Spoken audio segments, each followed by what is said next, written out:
Deus é Deus que responde orações. Se você acredita nisso, fala um glória a Deus aí, bem alto. Deus é Deus que responde orações, com sim, ou com não, ou com espere. Mas Deus é Deus de resposta, e Deus que responde às nossas orações. Eu estou muito feliz por essa noite, uma noite que Deus já tem falado no nosso coração desde o começo, uma noite muito especial. E eu queria dizer também, para você que nos visita, para você que veio aqui pela primeira vez, nós orávamos por vocês, a igreja ora por você. Então, se você está aqui, não é obra do acaso.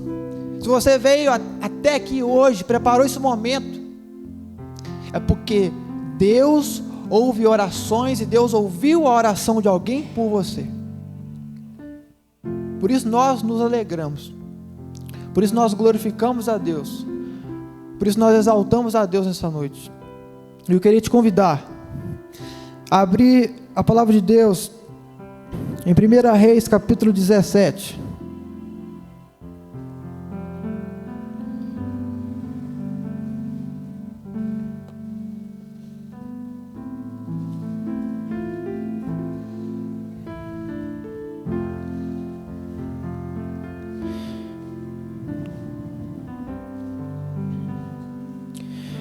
É 1 Reis 19, pula um pouquinho para frente aí na sua Bíblia.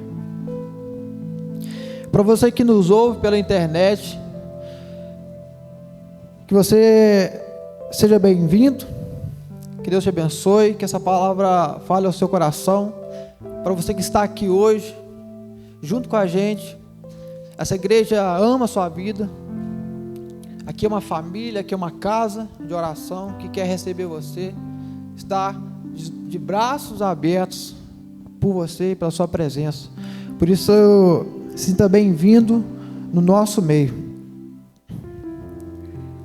Elias não. 1 Reis 19, verso 1 ao verso 16. A palavra de Deus diz assim: Acabe contou a Jezabel tudo que Elias havia feito, incluindo o modo como havia matado todos os profetas de Baal. Por isso, Jezabel enviou esta mensagem a Elias: que os deuses me castiguem severamente, se até amanhã, nesta hora, eu não fizer a você o que você fez aos profetas de Baal. Elias teve medo e fugiu para salvar a vida. Foi para Berseba, uma cidade em Judá, e ali deixou seu servo. Depois foi sozinho para o deserto, caminhando o dia todo. Sentou-se debaixo de um pé de giesta e orou, pedindo a morte. Já basta, Senhor, disse ele, tira a minha vida, pois não sou melhor que os meus antepassados. Então ele se deitou debaixo do pé de giesta e dormiu. Enquanto dormia, um anjo o tocou e disse: levante-se e coma. Elias olhou em redor e viu perto de sua cabeça um pão assado sobre pedras quentes e um jarro de água. Ele comeu, bebeu e se deitou novamente. O anjo do Senhor voltou, tocou-o mais uma vez e disse: levante-se e coma um pouco mais, do contrário não aguentará a viagem que tem pela frente. Ele se levantou, comeu e bebeu, e o alimento lhe deu forças para uma jornada de 40 dias e 40 noites até o Monte Sinai, o monte de Deus. Ali encontrou uma caverna onde passou a noite. Então o Senhor lhe disse: o que você faz aqui, Elias? Ele respondeu: tenho servido com zelo ao Senhor, o Deus dos exércitos. Contudo, os israelitas quebraram a aliança contigo, derrubaram os teus altares e mataram todos os teus profetas. Sou o único que restou, e agora também procuram matar-me. Saia e ponha-se diante de mim no monte, disse o Senhor. E enquanto Elias estava ali, o Senhor passou, e um forte vendaval atingiu o monte, Era tão intenso que as pedras se saltavam do monte diante do Senhor. Mas o Senhor não estava no vento. Depois do vento houve um terremoto, mas o Senhor não estava no terremoto. Depois do terremoto houve um fogo, mas o Senhor não estava no fogo. E depois do fogo veio um suave sussurro. Quando Elias o ouviu, cobriu o rosto com a capa, saiu e ficou na entrada da caverna. E uma voz disse: o que você faz aqui, Elias? E ele respondeu outra vez: tenho servido ao Senhor com zelo, o Deus dos exércitos. Contudo, os israelitas quebraram a aliança contigo, derrubaram seus altares e mataram todos os teus profetas. Eu sou o único que restou e agora também procuram me matar. Então o Senhor lhe disse: volte pelo caminho por onde veio e vá para o deserto de Damasco. Quando chegar lá, unja Azael para ser rei da Síria. Depois unja também Jeú, neto de Ninsi, para ser rei de Israel. E unja Eliseu, filho de Safate, da cidade de Abel-Meolá, para substituir você como meu profeta. Amém. Pai, a tua palavra nos dá destino, nos dá propósito. A tua palavra transforma a nossa vida, a tua palavra vai de encontro ao nosso coração, Pai. Por isso, em nome de Jesus, nós pedimos que o Espírito Santo, Pai, a tua presença, traga essa palavra ao nosso coração, traga essa palavra ao coração de todos os que entraram aqui, Senhor, e que possa haver salvação, que possa haver transformação de vida, que possa haver mudança para a glória do Senhor, Pai, para o louvor do teu nome, Pai. Por isso, fala ao nosso coração, no nome de Jesus. Amém, amém. Irmãos, 1 Reis capítulo 17, versículo 1, fala que Elias, ele era de Tisbe, ou Tisbe, em Gileade. E essa passagem que eu acabei de ler aqui, ela fala de Elias, fala dos acontecimentos, fala o que Elias viveu, e fala o que aconteceu com Elias. Tisbe é uma cidade que a gente não encontra muito a região onde ela está, por causa de ser uma região pequena, uma região mais distante. E a Bíblia diz que Elias, ele era desse lugar. Elias não tem genealogia, não fala quem foi o pai, não fala quem foi a mãe. Mas a Bíblia diz que quando Israel, quando reinos e reinos estavam um contra o outro, guerras e mais guerras, reis e mais reis se levantando, reis e mais reis fazendo o que era errado aos olhos do Senhor, a Bíblia diz que Elias de Tisbe, veio a palavra de Deus a Elias. No momento de crise, no momento de muitas frustrações, no momento de muita guerra, Deus, ele levanta um homem. No momento de uma crise entre reinos e reinos, onde deuses falsos eram adorados, Deus levanta um homem chamado Elias, um homem que não tinha genealogia, um homem que ninguém conhecia. Deus não levanta um rei, Deus não levanta um sacerdote, Deus levanta um homem, Elias.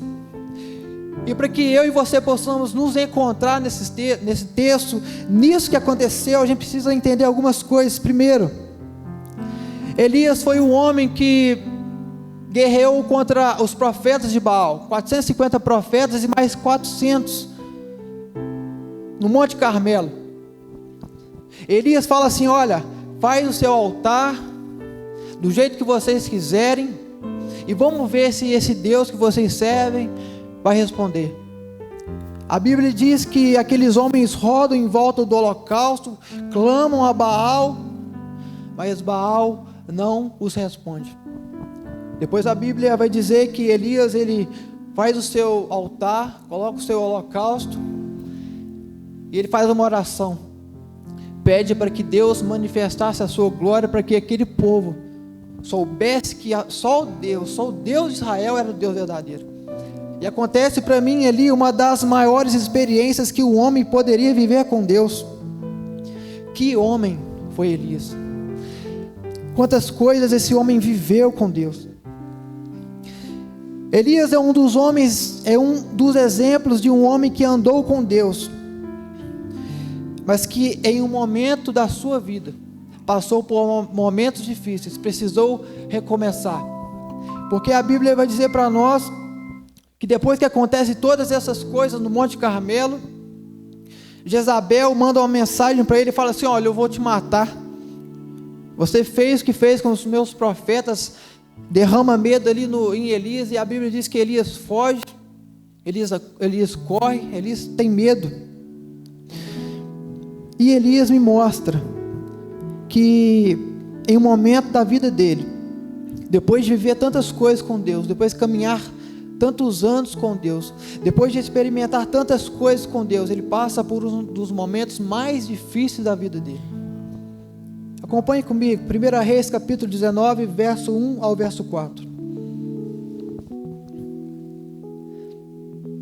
Ora, Acabe contou a Jezabel tudo o que Elias tinha feito e como havia matado todos aqueles profetas à espada.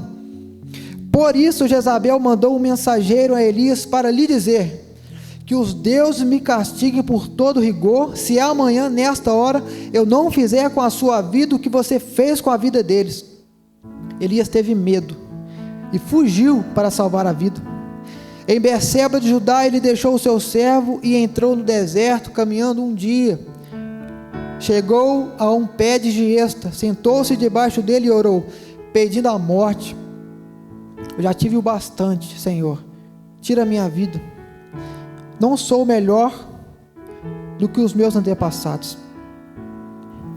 Imagina comigo um homem, depois de viver tantas coisas, depois de experimentar tantas experiências, ele fala: Senhor, tira a minha vida. Ele se compara com os seus antepassados. A crise que Elias passou afetou diretamente todas as áreas da sua vida. A crise, o momento difícil, o medo que veio sobre ele, afetou diretamente a sua esperança em Deus, afetou diretamente a fé, afetou diretamente a certeza que ele tinha em Deus.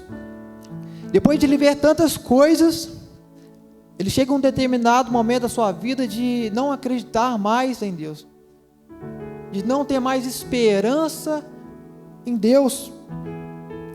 Na vida de Elias, o medo, a comparação, os fizeram perder o foco dos propósitos de Deus, fizeram perder o foco do propósito de Deus para ele, para a vida dele. O medo, a comparação, ela nos impede, ela só tem um objetivo, de nos impedir de viver os propósitos de Deus.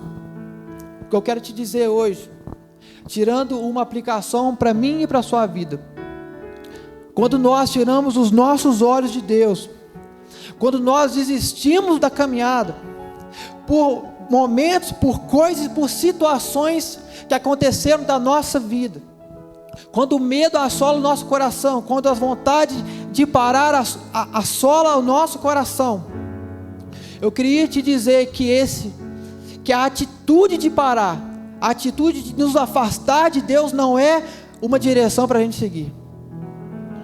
Talvez você caminhou até aqui e essas coisas vieram sobre você e quiseram te afastar de Deus. Eu quero te dizer nessa noite que o caminho não é desistir. O caminho não é parar de servir a Deus.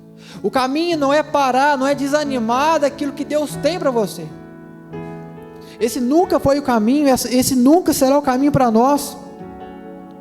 Porque eu quero te dizer que hoje é dia de recomeçar. Hoje é dia de você recomeçar em algumas coisas. Talvez você veio hoje, mas já desanimado, já cansado da caminhada, pensando em parar, em desistir do chamado de Deus para você. Eu quero te dizer que hoje além de você, em vez de você parar, você vai precisar recomeçar mais uma vez. Você vai precisar recomeçar de novo, porque o recomeço, ele é uma das grandes marcas dos homens e das mulheres de Deus. Toda vez que você vê uma pessoa com muitos anos de igreja, muitos anos de ministério, muitos anos de caminhada, esses homens e essas mulheres já passaram por momentos assim, já passaram por dificuldades dessa forma, já viveram, já experimentaram de Deus, mas em determinado momento de suas vidas o desânimo veio, o medo veio, a comparação veio, mas hoje ainda estão de pé, hoje ainda decidiram recomeçar novamente um dia, e isso faz com que esses homens e essas mulheres estão aqui até hoje. O recomeço. Talvez você hoje está bem na sua vida com Deus, mas um dia ou outro, eu e você vamos precisar recomeçar. Eu e você, um dia, o desânimo vai bater na nossa porta, uma notícia ruim vai bater na nossa porta, o medo vai bater na nossa porta, e a gente só tem uma direção: continuar, recomeçar de novo, falar com Deus: olha, eu errei até aqui, eu vivi até aqui dessa forma, eu sei que eu vivi longe dos caminhos do Senhor, eu sei que eu não fiz o que agradava, mas hoje eu quero recomeçar, hoje eu quero começar de novo, hoje eu quero começar diferente, hoje eu quero trilhar a minha história diferente, e o único jeito de vivermos coisas diferentes e certas é aqui. Por isso eu disse no começo, você está no lugar certo, eu e você estamos no lugar certo. Talvez você nunca veio na igreja, veio hoje. Eu quero te dizer que esse é o seu lugar, que esse é o lugar da sua família, esse é o lugar da sua casa, porque as tempestades vão vir, os desânimos vão vir, mas uma casa que está firmada na presença do Senhor, ela não será abalada, ela não será abalada. As famílias que estão longe de Deus, as famílias que construíram a sua vida longe dos caminhos de Deus, elas se abalam, elas desanimam, elas param, mas aqueles que perseveram no Senhor, esses não vão desanimar, esses não vão parar, porque uma casa, uma família que é construída sobre a rocha, a tempestade ela vai vir sim, o medo ela vai vir, a comparação vai vir, mas ela não será abalada. Essa é a nossa verdade, meus queridos, porque nós servimos a um Deus poderoso, um Deus que sustenta a nossa vida, um Deus que consola o nosso coração. O que seria de mim e de você, se nos momentos difíceis, Deus não tivesse te sustentado, Deus não tivesse te guardado, Deus não tivesse te pegado no colo e te segurado? Por isso hoje é dia de permanecer, de firmar a presença de Deus. Todo recomeço tem como propósito de nos levar a um lugar mais alto. Acompanhe comigo, 1 Reis 19, versículo 19 ao versículo 21. A Bíblia diz que Elias saiu de lá, da caverna, daquele momento difícil, encontrou Eliseu, filho de Safate. Ele estava arando com 12 parelhas de bois e conduzindo a 12ª parelha. Elias o alcançou e lançou a sua capa sobre ele. Eliseu deixou os bois e correu atrás de Elias. Deixa-me dar um beijo de despedida em meu pai e minha mãe, disse. Então irei contigo. Vai e volte, respondeu Elias. Lembre-se do que fiz a você. E Eliseu voltou, apanhou a sua parelha de bois e os matou, queimou o equipamento de arar para cozinhar a carne e a deu ao povo, e eles comeram. Depois partiu com Elias, tornando-se o seu auxiliar. Olha que coisa extraordinária. Elias está a ponto de desanimar, ele está a ponto de desistir do ministério, até pede a Deus para tirar a vida dele. Deus vem, sustenta ele, alimenta ele, e coloca agora Elias novamente no propósito dele. E a Bíblia diz que depois que Elias retorna para a presença de Deus, caminha, Deus dá uma missão para ele ainda. É como se Deus dissesse: olha, Elias, ainda não acabou. Elias, a missão que eu tenho para você não terminou ainda. Elias, você quer parar? Elias, você quer desanimar? Mas ei, eu tenho algo ainda esperando por você. E a Bíblia diz que Elias vai até Eliseu. Eliseu foi um homem extraordinário, viveu coisas grandes com Deus. Deus, através dele, fez muitos milagres, e a nação de Israel naquele tempo foi tocada de uma forma especial através da vida dele. Agora você imagina comigo, se Elias ele resolve entregar os pontos. Eliseu, ele não teria sido, às vezes, Elias se entrega os pontos, se entrega aquele momento ruim. Talvez hoje a gente não poderia ouvir o que foi da vida de Eliseu. Talvez uma família, talvez uma vida como Eliseu não teria sido alcançada, não teria vivido coisas tão extraordinárias assim. Por causa da decisão de um homem, por causa da decisão de uma pessoa em continuar na presença de Deus. Deus continuou fazendo, Deus continuou movendo, e Deus usou tremendamente a vida de Eliseu. O que eu quero dizer hoje, meus irmãos, diante de tudo que a gente leu, diante do que a gente falou aqui, eu queria te perguntar uma coisa. Talvez a sua história se encaixe com o que a gente está falando. Eu queria te fazer uma pergunta: o que você precisa recomeçar hoje? O que você precisa recomeçar, sair dessa igreja hoje? O que você precisa fazer de novo? Talvez hoje você precise sair daqui, pedir perdão para alguém. Talvez tem muito tempo que você guardou mágoa no seu coração, você fez coisas que estão guardadas no seu coração. Eu queria te dizer que você precisa fazer diferente. O que você precisa recomeçar hoje, no dia de hoje, saindo daqui? Pode ser o seu ministério também. Talvez você precise recomeçar no seu ministério. Pode ser que precisa ser recomeçado na sua vida, a sua vida de oração. Você orou, você buscou, mas por coisas da sua vida você parou. Por causa das situações que se levantaram, o gigante ficou muito grande. O que você fez? Você desanimou. Você parou, você não perseverou. Talvez o que precisa ser recomeçado hoje seja a sua vida de oração. Pode ser também que o que precisa ser recomeçado hoje são os laços da sua família, os laços da sua casa, o amor, a misericórdia. Não carregue um peso, não fique carregando peso, não fique carregando fardos que podem ser lançados hoje.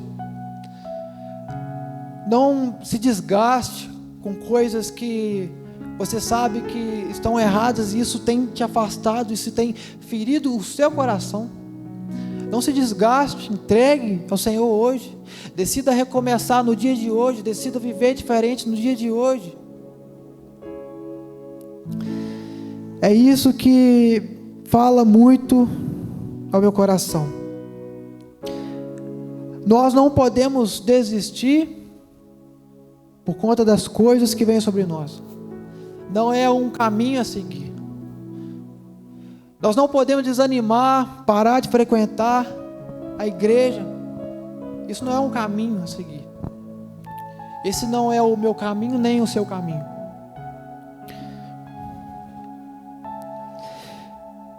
Eu vim aqui te dizer, meu querido, que hoje Deus ele tem um propósito. Deus ele tem um plano. Deus ele tem uma forma de cuidar de você, de usar a sua vida.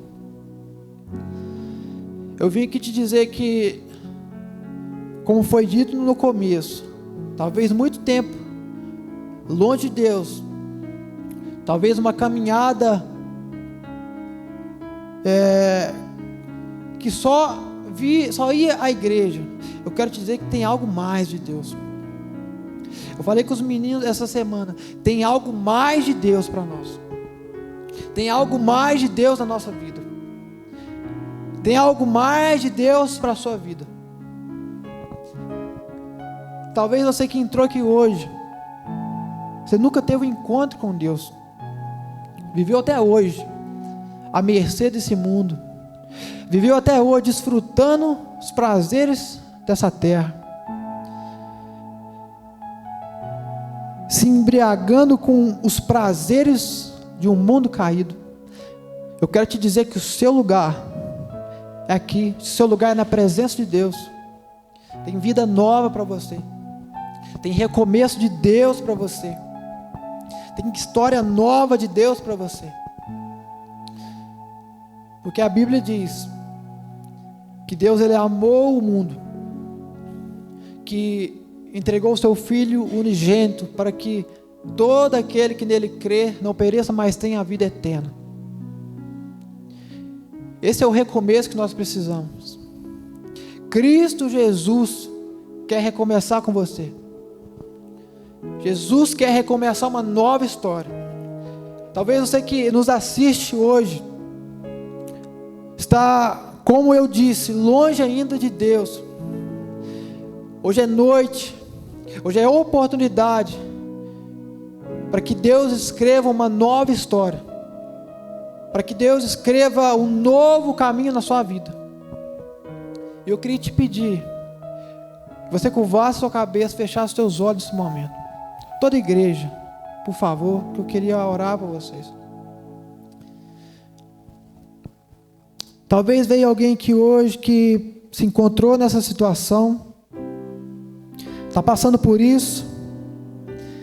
Eu queria orar pela sua vida. Talvez você fale assim: Ramiro, eu estou passando por isso. A minha família está passando por isso. Eu vim com vontade de desanimar, mas hoje eu vim e eu quero recomeçar hoje. Todo mundo de olho fechado, por favor.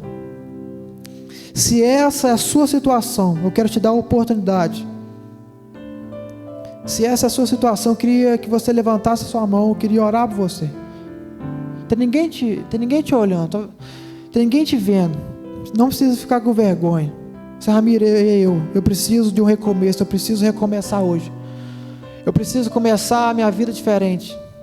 Eu preciso começar com Deus novamente. Se você é uma pessoa dessa, levanta a sua mão. Eu queria te ver, queria orar pela sua vida. Talvez essa seja a situação hoje.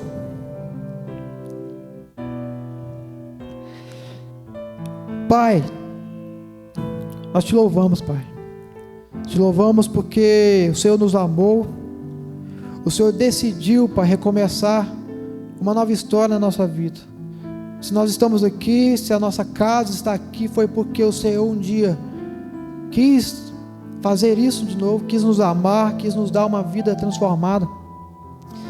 Por isso, Pai, em nome de Jesus, nós te entregamos, Pai, a honra e a glória e te pedimos, Senhor, que cada coração que seja visitado pelo Espírito Santo, cada pessoa seja abraçada pelo Senhor, cada pessoa que veio desanimada, cansada, ela receba do Senhor renovo para continuar, renovo para caminhar mais uma milha, para trilhar os caminhos do Senhor, Pai. Abençoa, Senhor, a vida dos meus irmãos, aqueles que nos ouvem, que nesse momento estão recomeçando de novo. Abençoe, Pai, que em nome de Jesus eles possam ser cheios do Teu Espírito, Pai. E nós te agradecemos por uma noite tão bela, Pai, uma noite tão poderosa, uma noite tão cheia de bondade, Senhor. Obrigado, Pai. Reconhecemos que somos homens miseráveis, pecadores, Senhor. Reconhecemos que a Tua graça, o Teu amor nos conduz vitoriosamente, Pai. Obrigado, Senhor. Nós oramos e agradecemos ao Senhor por tudo. No nome de Jesus. Amém. Amém. Graças a Deus.